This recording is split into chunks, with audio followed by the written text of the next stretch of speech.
یک چھوٹے سے گاؤں میں جو سرسبز پہاڑوں کے درمیان واقع تھا، ایک دیانتدار کسان ابراہیم رہتا تھا۔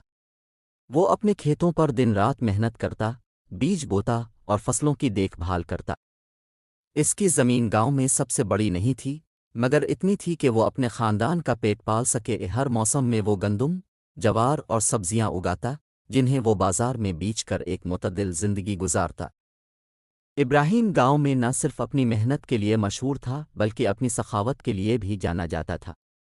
اپنے کم وسائل کے باوجود وہ ہمیشہ جو کچھ بھی تھا اسے ضرورت مندوں کے ساتھ بانٹنے کی کوشش کرتا، چاہے وہ گلی کے آخر میں رہنے والی بوڑھی بیوہ ہو جو کھانے کی محتاج تھی، وہ یتیم بچے جن کے والدین کا انتقال ہو چکا تھا۔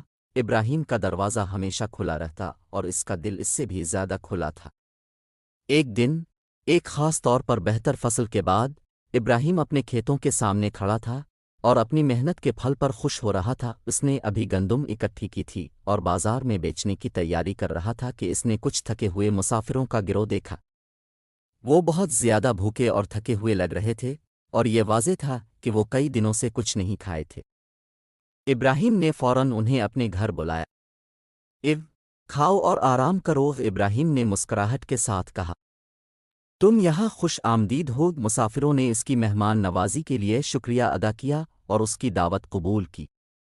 ابراہیم نے اپنے کھیت سے روٹی، شوربہ اور سبزیاں تیار کیں۔ جیسے ہی انہوں نے کھانا کھایا، وہ ابراہیم کی مہمان نوازی اور سخاوت کی تعریف کرنے لگے۔ کھانے کے بعد ایک بزرگ مسافر جو دانا چہرہ والا تھا ابراہیم کی طرف دیکھا اور کہا، بیٹے، تمہارا دل بہت سخاوت والا ہے۔ اللہ نے تمہیں بہت زیادہ نوازا ہے اور تم اس نوازش کو دوسروں کے ساتھ بانٹتے ہو۔ ابراہیم نے جھک کر مسکراہٹ دی، لیکن بزرگ مسافر نے پھر کہا، لیکن میں تمہیں ایک بات بتاتا ہوں، اللہ کے راستے میں دینے والوں کے لیے ایک خاص انعام ہے۔ تمہاری سخاوت نظر انداز نہیں کی جاتی۔ دراصل اللہ وعدہ کرتے ہیں کہ جو گندم تم ان ضرورت مندوں کو دیتے ہو وہ 100 گنا بڑھا کر تمہیں واپس ملے گا، جیسے اللہ نے قرآن میں فرمایا ہے۔ ابراہیم نے دل سے سنا اور اس کے دل میں ایک نیا جذبہ پیدا ہوا۔ وہ ہمیشہ سخاوت کی اہمیت جانتا تھا، مگر جب اس نے یہ بات ایک ایسے شخص سے سنی جو اس کی سخاوت کے انعامات کا تجربہ کر چکا تھا تو وہ زیادہ گہری سوچ میں پڑ گیا۔ اگلے دن ابراہیم نے اپنے فصل کا کچھ حصہ غریبوں کو دینے کا فیصلہ کیا۔ اسے معلوم تھا کہ اس سال اس کی فصل بہت زیادہ ہوئی ہے اور اسے اپنی خوشیوں کو دوسروں کے ساتھ بانٹنے کا ایک مضبوط جذبہ محسوس ہوا۔ اس نے اپنی بہترین گندم اور سبزیاں یتیموں، بزرگوں اور غریب کسانوں میں تقسیم کی۔ جب ابراہیم نے اپنی سخاوت تقسیم کی تو اس نے دیکھا کہ ان لوگوں کے چہروں پر خوشی چھا گئی۔ کچھ نے اس سے اپنے خاندان کے لیے کھانا خریدا، جبکہ کچھ نے اپنی اگلی فصل کے لیے بیج کے طور پر استعمال کیا۔ ابراہیم کا دل خوشی سے بھر گیا کیونکہ اس نے دوسروں کی مشکلات کو کم کیا تھا۔ سالوں کے دوران ابراہیم کی کھیتی پھل پھول کر اور بھی زیادہ بڑھ گئی۔